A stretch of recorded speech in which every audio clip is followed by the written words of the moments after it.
Guys, hello! So we are in Antalya, and if you've been here you also know that Piyaz is a very popular dish. So today we are heading to the very ancient Piyazci Sami.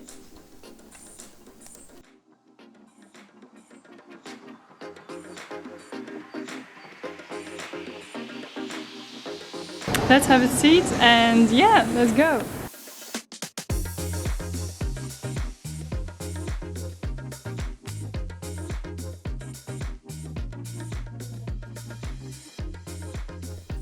Here they serve the piyaz with a piece of bread and some pickles with lemon for those who want.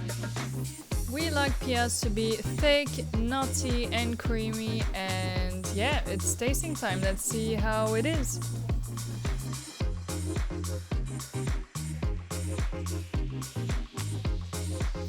And yeah, it was very good, just like I like it. By the way, if you want to cherish your meal with something sweet, they also have a very delicious pumpkin dessert, so just give it a try. And that's all for today. See you at another video.